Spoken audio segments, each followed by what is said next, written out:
Bien, vamos a dar un repaso sobre el modelo ISLM para 4 sectores. Vamos a hablar en esta presentación un poco sobre la balanza de pagos y su relación con el modelo. Y también vamos a hablar sobre el sistema de tipo de cambio, porque esto lo transversaliza. Ya vamos directamente a lo que nosotros referimos el modelo Mundell-Fleming. Entonces, pues necesitaría que ustedes fueran viendo las presentaciones, fueran haciendo ejercicios, porque creo yo que ya pronto nos tocará el examen de evaluación. En primer lugar, recordemos que nosotros estamos haciendo precisamente o analizando lo que es una economía abierta. Y a una economía abierta la definimos precisamente cuando a las funciones que tradicionalmente nosotros hemos trabajado, la función de demanda agregada, que es igual a la producción, es igual al consumo más la inversión, más el gasto del gobierno.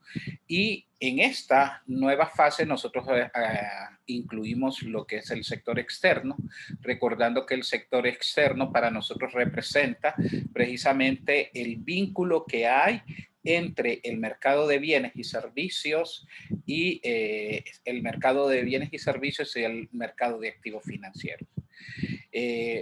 Inicialmente nosotros en las exportaciones netas lo que realmente podemos visualizar es el comercio de bienes y servicios visto a través de XN. XN es exportaciones netas y las exportaciones netas son precisamente la diferencia entre exportaciones e importaciones. Recuerden ustedes que existe una relación en dos mercados, el quehacer de nuestra economía con respecto al resto del mundo a través del mercado de bienes y servicios y el mercado de activos financieros.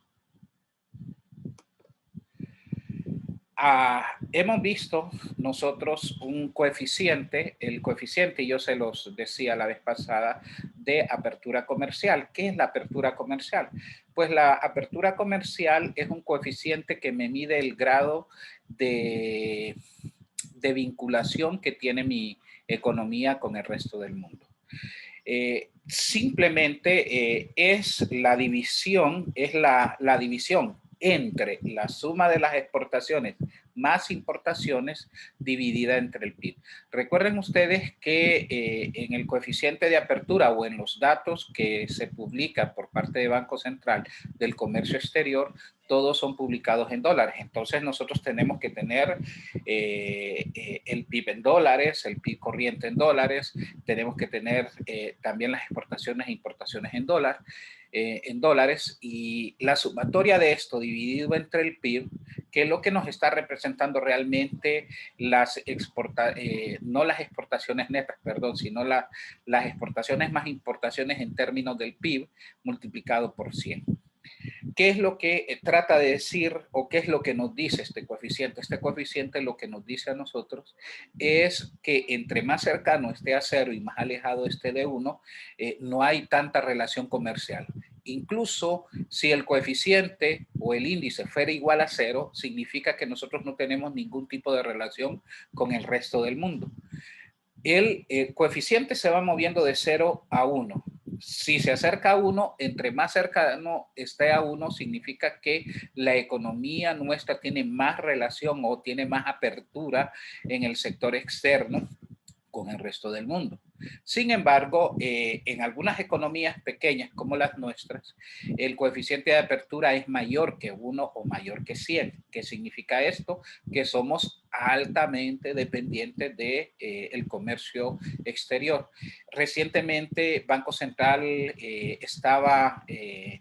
sacó un estudio sobre la estimación de la función de demanda y las importaciones de bienes y servicios totales, y en esas ecuaciones hacían precisamente énfasis en el tema de la apertura comercial, que más o menos oscilaba entre 1.23 a 1.27. Entonces, esto nos dice que nuestra economía depende mucho de las relaciones internacionales. El otro vínculo que nosotros tenemos en el comercio exterior es lo que nosotros denominamos mercados financieros, y en este caso los mercados financieros pues es la compra y venta de activos financieros como acciones, bonos, deuda, y va en doble sentido porque los connacionales o los residentes de nuestro país le disponen de recursos para el resto del mundo, pero así el resto del mundo también dispone sus recursos para que nosotros los podamos adquirir. Entonces es importante ver que las relaciones financieras permiten compensar muchas veces los desequilibrios en la balanza de bienes y servicios, en la balanza comercial. Y esto es algo muy importante porque cuando nosotros estamos ante un déficit, entonces, ¿cómo financiamos nosotros los déficits? Los déficits los financiamos a través de los mercados financieros. En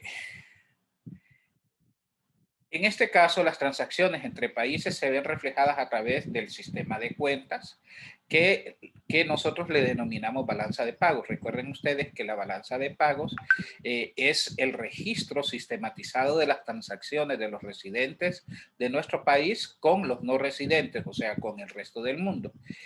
Aquí nosotros podemos identificar fácilmente dos tipos de cuentas en las que nosotros registramos: las cuentas corrientes y la cuenta de capital. En este caso, para nosotros, esa cuenta de capital, nosotros después la vamos a entender como cuenta financiera solo en esta definición. La cuenta corriente registra el comercio de bienes y servicios, así como las transferencias. Recuerden que dentro de las transferencias nosotros tenemos los ingresos de remesa que en el país son un elemento muy importante. La balanza comercial incluye el comercio de bienes entre países y los servicios, incluyen los fletes, los pagos de royalties, el pago de intereses y así como las rentas netas de inversiones, los intereses y beneficios. Ya esto nosotros ya lo habíamos visto, pero lo vamos a repasar porque vamos a retomar algunos elementos que son importantes. La regla fundamental dentro de los registros de la balanza de pagos es la regla elemental de contabilidad, ¿verdad? Que nos dice que la balanza de pagos en cualquier transacción que pueda generar un pago también de parte de los residentes de un país se debe de registrar a partida doble, ¿verdad? O sea, ejemplo, las importaciones y donaciones a otros gobiernos son cuentas del haber y las exportaciones e ingresos recibidos por el uso de factores. La balanza de pagos puede estar en superávit o en déficit. Recuerden ustedes que la lógica del registro de la balanza de pagos es que los ingresos por concepto de venta de bienes, servicios, rentas, transferencias, remesas, los ingresos para nosotros representan un incremento de las divisas dentro del país. Y lo que son las importaciones, pago de uso de factores productivos al resto del mundo, etcétera, representan salida de divisas al país. Entonces, cuando nosotros nos enfrentamos a esto, nosotros podemos estar en posición de superávit o de déficit. Un superávit es que nosotros tenemos o reportamos mayores ingresos por todos esos conceptos que hemos hablado anteriormente, versus a los pagos que nosotros estamos efectuando al resto del mundo. Sin embargo, en el caso del déficit, que nosotros usualmente acarreamos bastante déficit en el saldo de la balanza de cuenta corriente, significa que nosotros estamos pagando más de lo que nos ingresa por conceptos de divisa de venta de nuestros bienes y servicios. Esto también tiene cierto tipo de presión para que el tipo de cambio varíe, y ya vamos a ver esa relación. La cuenta de capital registra la compra y venta de activos. Aquí se le denomina cuenta de capital, pero realmente para nosotros esta es la cuenta financiera.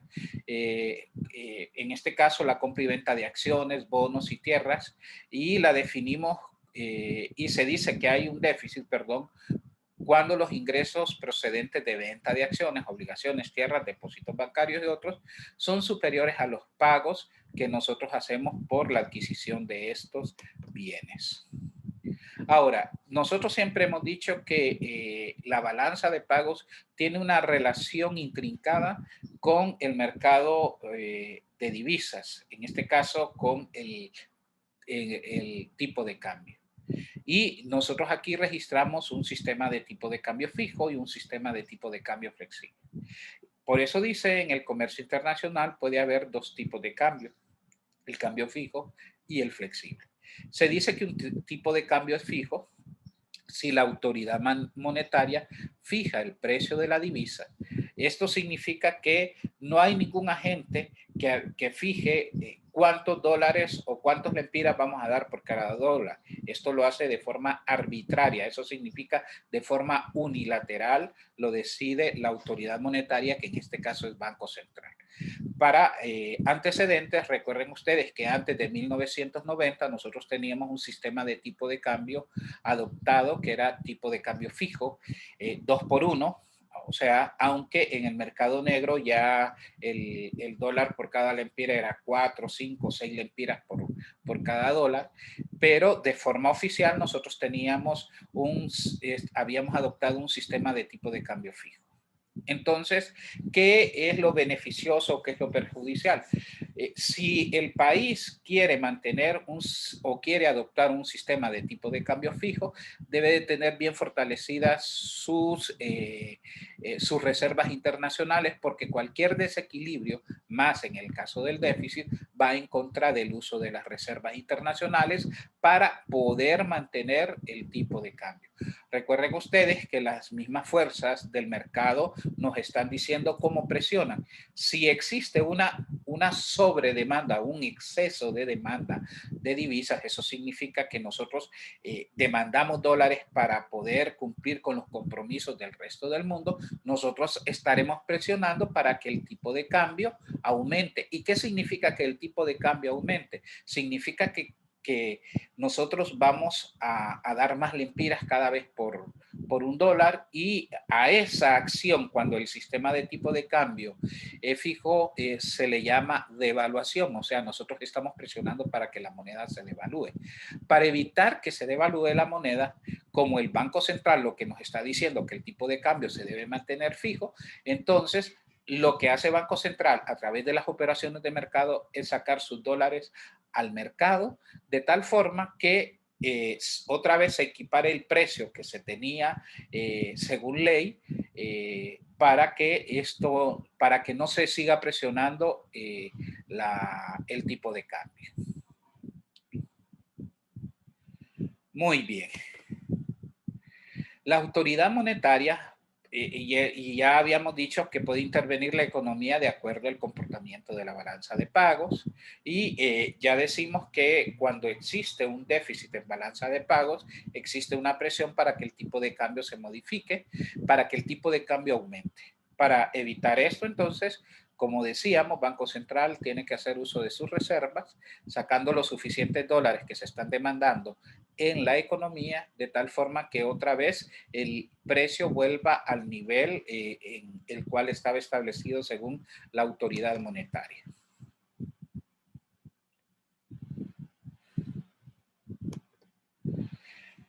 Aquí también recordemos que nosotros tenemos un tipo de cambio flexible, y dentro del tipo de cambio flexible nosotros tenemos dos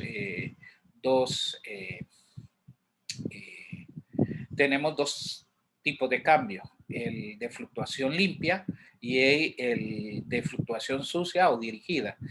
¿Cuándo es que nosotros decimos que el sistema de tipo de cambio adoptado está con fluctuación limpia? Cuando no interviene el Banco Central, sino que es la libre oferta y demanda de divisas las que las que equilibran el precio de la divisa en el mercado. Sin embargo, el Banco Central no interviene de forma directa muchas veces, pero sí lo hace de forma indirecta a través de las operaciones de mercado abierto. En este caso, el tema de las subastas de divisas es un instrumento que se ha utilizado o se utilizó por varios tiempos para intentar influir en una banda cambiaria.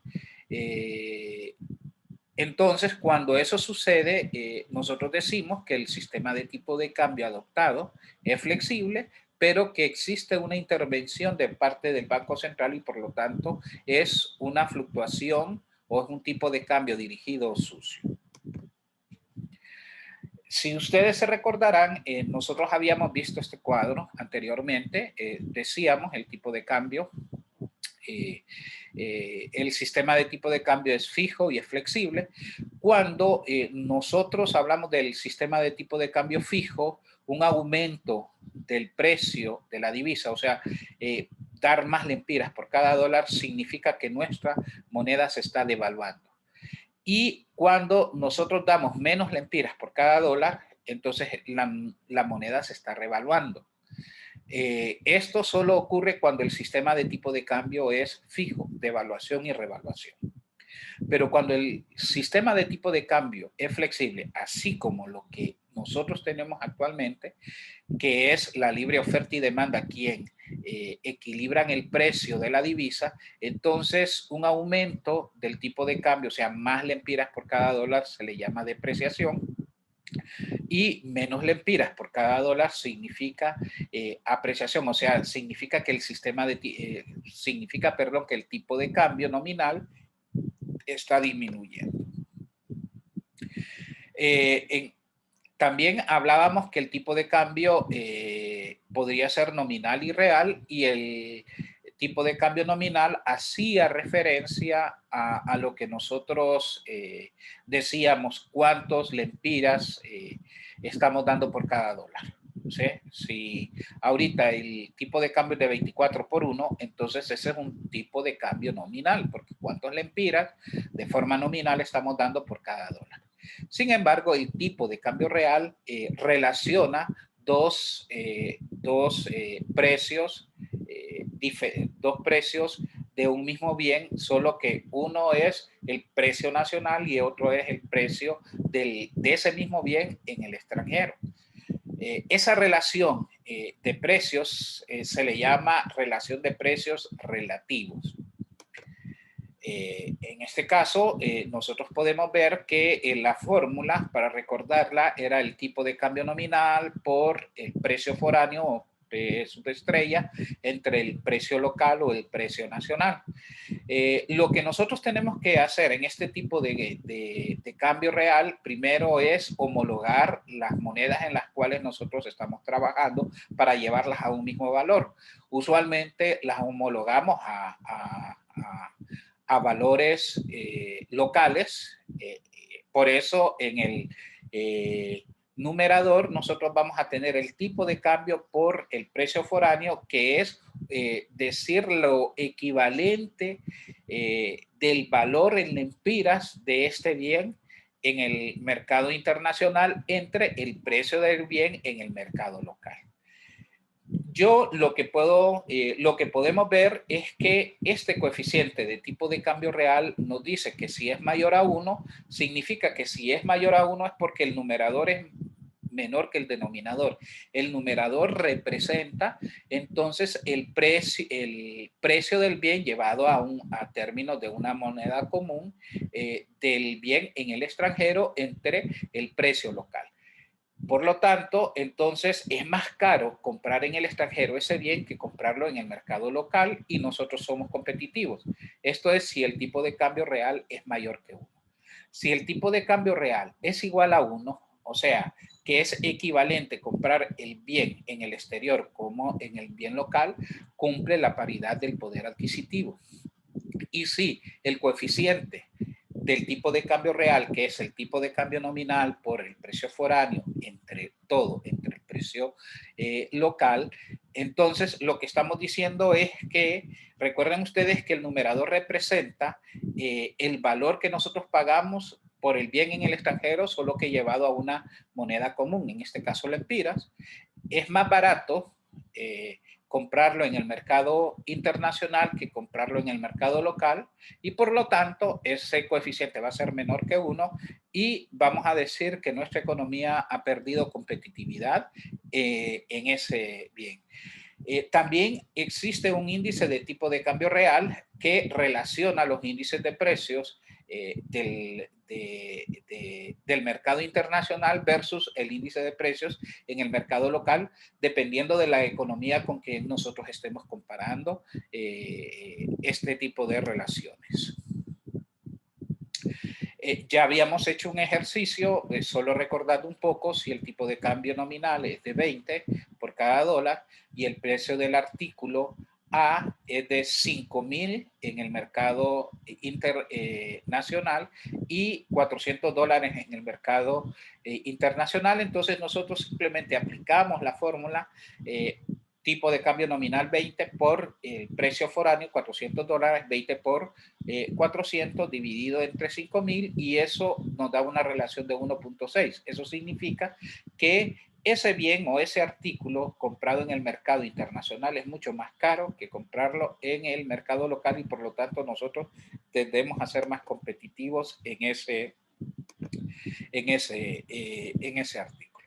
Una vez que ya tenemos entonces todo esto contextualizado, que es un repaso de forma general, vamos a ver el modelo de 4 sectores, formalizar un poco. Entonces, quiero que aquí ustedes puedan ponerme atención, recordando que vamos a trabajar con la ecuación Y igual a DA. DA es demanda, Y es producción, y nosotros decimos que Y, que es el PIB, o que es la producción o el nivel de renta, es igual a la demanda agregada, y la demanda agregada es el consumo más la inversión, más el gasto del gobierno, más las exportaciones netas. Si nosotros recordamos, Y es igual, entonces sacamos cada una de las ecuaciones, la función consumo, que es igual al consumo autónomo más el consumo inducido por el ingreso disponible, más la función inversión I menos BI, más el gasto del gobierno, que siempre va a ser autónomo, más el sector externo o exportaciones netas, que se va a dar por exportaciones menos, y esta es la función de importaciones. M sub 0 representa importaciones netas más MY. M minúscula va a representar para nosotros entonces la propensión marginal a importar. La propensión marginal a importar lo que nos dice es la porción de cada lempira que nosotros generamos en nuestra economía que va destinado a cubrir o a demandar bienes no producidos en la economía nacional, sino en la economía internacional. Usualmente es un coeficiente menor que 1, está entre 0 y 1. Por lo tanto, vamos a tener que Y es igual a C más, y desarrollamos el ingreso disponible, propensión marginal a consumir, por Y más TR, que son las transferencias autónomas, menos TY. Recuerden ustedes que TY es la porción de los ingresos que nosotros pagamos en concepto de impuestos, más I, la inversión autónoma, menos BI, más el gasto del gobierno, más la función de exportaciones netas, que es exportaciones autónomas, menos M sub 0 más MY. Todo esto en paréntesis, las importaciones. Por lo tanto, entonces vamos a tener una demanda agregada autónoma. Recuerden ustedes que la demanda agregada autónoma es la sumatoria de todas las constantes, y lo que representa esa sumatoria es, son aquellos gastos que se realizan en la economía que no dependen del nivel de renta para realizarlos. En este caso, entonces, la demanda agregada autónoma, A sub 0, es igual al consumo autónomo más la propensión marginal a consumir por las transferencias autónomas. Este término va a salir únicamente si tenemos transferencias autónomas, si no, entonces lo eliminan. Más la inversión autónoma, más el gasto autónomo, más las exportaciones autónomas, menos las importaciones autónomas. Una vez que ya tenemos eso, entonces Y es igual a la demanda agregada autónoma o A sub 0 más C por 1 menos T. Y recuerden que este 1 menos T sale precisamente de este, saco factor común, Y, lo saco afuera, TR ya lo saqué y lo incluí en la demanda agregada autónoma y por lo tanto lo que me queda es C, que es la propensión marginal a consumir, por 1 menos T, Y menos BI menos MY. ¿Por qué menos? Porque menos por más da menos, ¿verdad? Entonces, por eso tengo menos MY. En este caso, yo voy a pasar al otro lado de la igualdad todo este término, ¿sí? Los que tienen Y los voy a agrupar al otro lado, solo que van a pasar con signo contrario. Por lo tanto, tengo Y menos C por 1 menos TY más MY, porque recuerden que este estaba restando, al otro lado pasa a sumar, igual a la demanda agregada autónoma menos DI. Voy a sacar factor común Y y Y, entonces abro corchetes y voy a tener Y, abro corchetes, 1 menos C por 1 menos T, más M, cierro corchetes. Y lo que está en corchetes, que no lo coloqué aquí, 1 menos C por 1 menos T, más M minúscula o propensión marginal a importar, va a pasar al otro lado con el recíproco. Por lo tanto, entonces yo tengo Y igual a 1 entre 1 menos C por 1 menos T más la propensión marginal a consumir multiplicado por DA. Recuerden ustedes que este término 1 entre 1 menos C por 1 menos T más M es el multiplicador del gasto cuando nosotros tenemos una economía abierta. Por favor, quiero que esto le pongan bastante cuidado porque es el alfa que nosotros tenemos en una economía abierta igual a DA menos BI. Esto hay que tener mucho cuidado con esto, por favor. Ahora, ¿cuáles son los determinantes que me explican el sector externo en nuestro país y en los diferentes países? Pues las exportaciones son explicadas por las rentas foráneas, o sea, las exportaciones se mueven en función del ingreso del resto del mundo. Si el ingreso del resto del mundo aumenta, que nosotros llamamos renta foránea, entonces las exportaciones aumentarán. Pero también es explicado por el tipo de cambio. En este caso yo denoté como R como tipo de cambio, pero también puedo utilizar E mayúscula como un tipo de cambio nominal. Entonces las exportaciones son explicadas por la renta foránea y por el tipo de cambio vigente. En este caso creo yo que R es el tipo de cambio real, sí, ahí lo tengo, el tipo de cambio real, pero también puedo utilizar el tipo de cambio nominal, ¿verdad? Indistintamente como yo vaya a analizar. Y el sector y las importaciones van a depender del nivel de renta de nuestro país. Eso significa que entre mayor es el nivel de renta de nuestro país, las importaciones tienden a aumentar, ¿sí? Pero disminuyen el nivel de renta, ¿verdad? Y también el tipo de cambio, ¿sí? El tipo de cambio también explica el nivel de importaciones y ya lo vamos a ver con un ejemplo concreto. Entonces, en conclusión, y esto necesito que sí lo podamos internalizar, un aumento en la renta extranjera. Ceteris paribus significa todo lo demás permanece constante, mejora la balanza comercial en nuestro país, elevando la demanda agregada. Esa es la primera conclusión que nosotros podemos tener. Una depreciación real de nuestra moneda mejora también el comercio, la balanza comercial y eleva la demanda agregada, ya vamos a ver, y un aumento en la renta de nuestro país eleva el gasto de importaciones y lo que hace muchas veces es empeorar el saldo de la balanza comercial.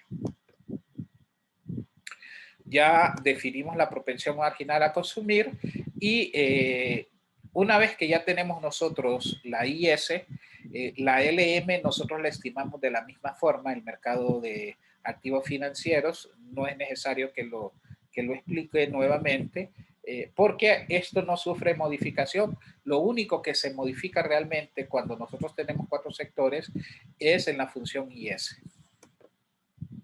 Vamos a hacer un ejemplo y quiero que en este ejemplo me vayan siguiendo, poniendo bastante atención. En una economía se cuenta con la siguiente información.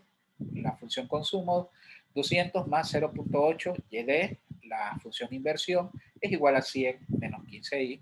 El gasto del gobierno o el gasto del gobierno general es de 300.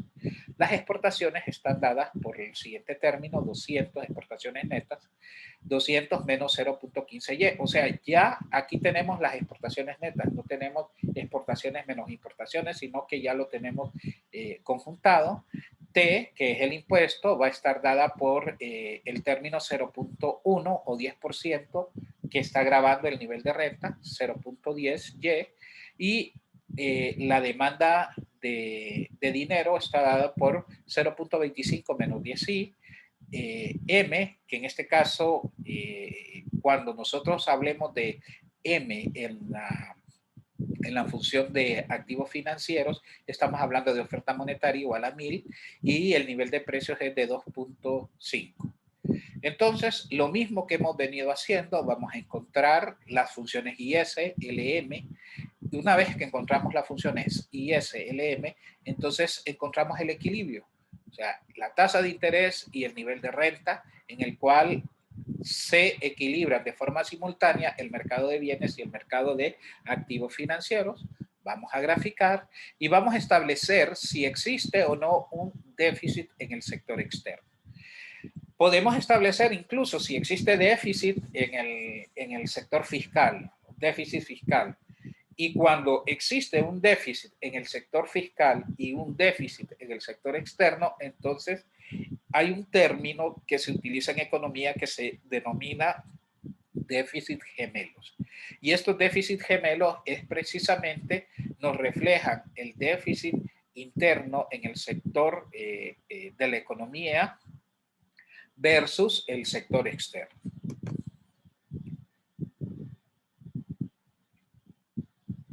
Una vez que nosotros tenemos esto, entonces decimos Y es igual a 200 más 0.8 que multiplica Y menos 0.10Y más 100 menos 15Y más 300 más 200 menos 0.15Y. Entonces voy a sumar las constantes 200, 100, 300 y 200, que eso es igual a 800. Ese 800 es la demanda agregada autónoma. Voy a estimar el alfa. Recuerden que el alfa es 1 entre 1 menos 0. En este caso 1 menos C, que es la propensión marginal a consumir, por 1 menos T, más, cierro paréntesis ahí, más M, y M representa la propensión marginal a importar. Por lo tanto, en este ejemplo yo tengo 1 entre 1 menos 0.8 por 1 menos 0.10 más 0.15. Recuerden ustedes que lo primero que vamos a hacer es operar lo que está en los paréntesis. Vamos a restar esto, 1 menos 0.1, que es 0.9. 0.9 lo multiplicaré con este menos 0.8.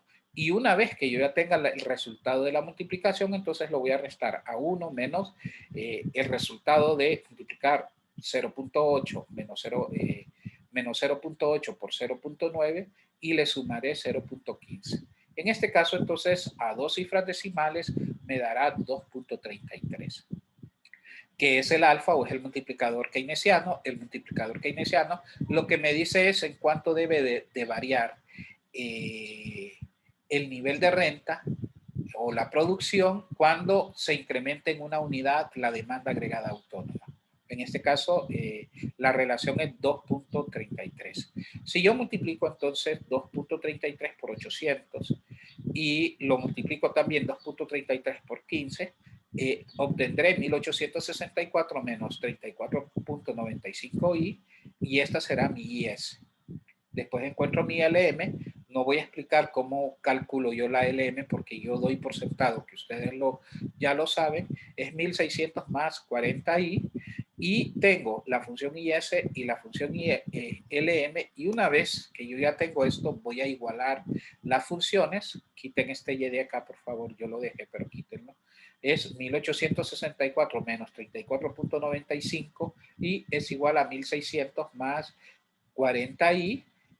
Despejo o agrupo términos semejantes, eso significa que este 40i va a pasar al otro lado de la igualdad a restar y este 1864 pasará a restar al otro lado de la igualdad y vamos a obtener que menos 40i menos 34.95i es igual a menos 74.95i, que es igual a la resta de 1600 menos 1864, que es menos 264, menos y menos se van y dividen ustedes 264 entre 74.95 de forma aproximada, es 3.52 y de forma aproximada si ustedes sustituyen tanto en la función IS como en la función LM con el entero aproximado superior será 1741 si corresponde.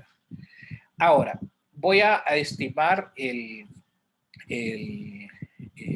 si estamos en déficit o estamos en superávit en la balanza comercial y de servicios. Lo único que sustituyo entonces es la Y, 200 menos 0.15 por 1741. Y si yo hago esa multiplicación y después la resta, entonces obtengo que existe un déficit de menos 61.15. ¿Eso qué significa para nosotros? Con el tipo de cambio. Con el tipo de cambio, un déficit, lo que sucede es que se está presionando para que el tipo de cambio aumente. Si el tipo de cambio aumente, puede suceder dos cosas dependiendo del sistema de tipo de cambio en el que yo esté. Si es un sistema de tipo de cambio fijo, entonces se está presionando para que se devalúe la moneda. Y en este caso, Banco Central tendría que hacer uso de sus reservas internacionales a través de las operaciones de mercado abierto para evitar que la moneda se deslice y que se tenga una devaluación de la moneda no oficial. Entonces recuerden eso. Si el sistema de tipo de cambio es flexible, entonces lo que está ocurriendo es que la moneda se está depreciando. Y ahí Banco Central, si existe fluctuación limpia, Banco Central no puede hacer nada. Ahora, si hay fluctuación sucia, entonces Banco Central puede intervenir la economía a través de operaciones de mercado abierto hasta el nivel donde el Banco Central cree que debe de estar el tipo de cambio. Muy bien. Una vez que nosotros tenemos este elemento, entonces voy a introducir un elemento. Vamos a decir E como tipo de cambio nominal, ¿sí? A esta ecuación entonces le introduciría E. Y voy a utilizar AE. A es una constante que afecta el tipo de cambio. Recuerden ustedes que el tipo de cambio, si el tipo de cambio aumenta, aumentan las exportaciones. Y si el tipo de cambio aumenta, disminuyen las importaciones. Y eso muchas veces se utiliza la política cambiaria para hacer esto. Incluso en el estudio que Banco Central recientemente lanzó, dijo que por lo menos en el corto plazo sí se puede ver efectos positivos dentro de la disminución de la brecha de las exportaciones netas, porque un aumento del tipo de cambio, una devaluación, si el sistema de tipo de cambio es fijo, o una depreciación de la moneda, puede mejorar el saldo de la balanza comercial. En este caso, entonces, voy a meter esta AE como A, que es una constante, y E, el tipo de cambio que yo se lo voy a dar. Y vamos a tener entonces una función de exportaciones que va a ser exportaciones netas más el efecto que tiene el tipo de cambio en las exportaciones e igual haré con las importaciones. Las importaciones van a ser igual a las importaciones autónomas menos el efecto que tiene el tipo de cambio en las importaciones más MY. O sea, solo introduje estos dos elementos. Por lo tanto, las exportaciones netas serán iguales a X sub 0 más AE menos, abro paréntesis, toda la función de importaciones M sub 0 menos AE más MY. Recuerden que E representa el tipo de cambio nominal, M es la propensión marginal a importar. Por lo tanto, en el ejemplo anterior, nosotros vamos a tener X, que es igual a 200 más 5E, y la función importación va a ser igual a 100 menos 5E menos 0.15Y, donde el tipo de cambio nominal es igual a 10. Una vez que nosotros tenemos esto, aquí es ya cuando nosotros empezamos a ver el efecto del tipo de cambio.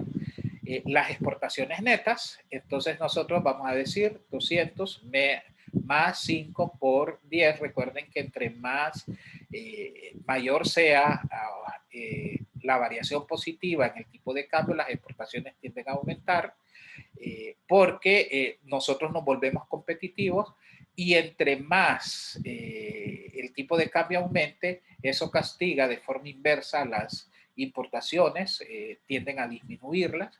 Entonces, simplemente yo sustituyo 200 más 5 por 10, el tipo de cambio es 10, menos, abro paréntesis, 100 menos 5 por 10, que es 50, más 0.15.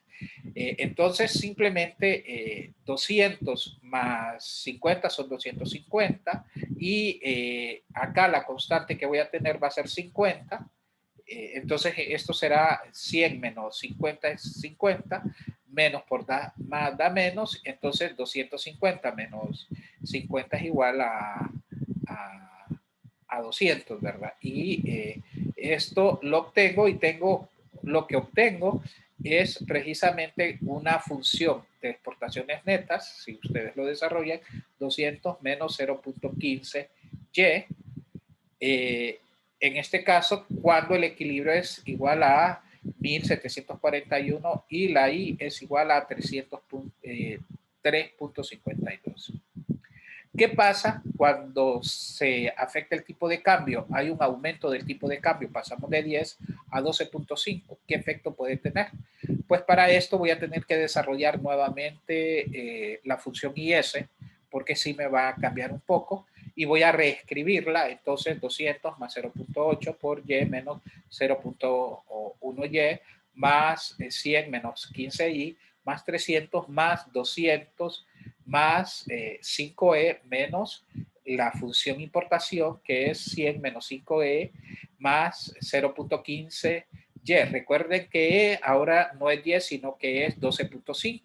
Sustituimos entonces y estimamos la nueva demanda agregada autónoma, que es la que realmente va a cambiar porque el alfa o el multiplicador keynesiano no va a cambiar. No va a cambiar, ¿por qué? Porque no cambio el nivel de propensión marginal a consumir o la propensión marginal a consumir o la propensión marginal a importar, perdonen, y la tasa impositiva. Entonces eso no va a cambiar, siempre va a ser 2.33. Pero miren cómo si va a cambiar la demanda agregada autónoma, 200 más 100 más 300 más 262.5 menos 37.5, que es igual a 825. Simplemente sustituir, recuerden que estas son constantes, esta y esta es una constante, 100 menos 5i también es una constante, solo que primero hagan esta resta y multiplíquenla por el menos que está fuera del paréntesis para que ustedes obtengan menos 37.5 y por lo tanto voy a tener una Y igual a 1922.25 menos 34.95i y esa es mi nueva función IS. Una vez que yo tengo mi función IS, la igualo a mi LM original y voy a obtener, si yo hago el mismo procedimiento, que la tasa de interés de equilibrio, la nueva tasa de interés de equilibrio es 4.33 y el nuevo equilibrio es 1772. Y vean ustedes que un aumento del tipo de cambio lo que me hizo es mejorarme la balanza de pagos, porque la balanza comercial y de servicios, porque antes tenía menos 60 o menos 61 y ahora tengo menos 40.8, o sea, la brecha entre exportaciones e importaciones se redujo a través de un mecanismo de el sistema de tipo de cambio. Este ejemplo, el 2, lo voy a explicar mañana Espero que ustedes vayan viendo esto. Les agradezco mucho.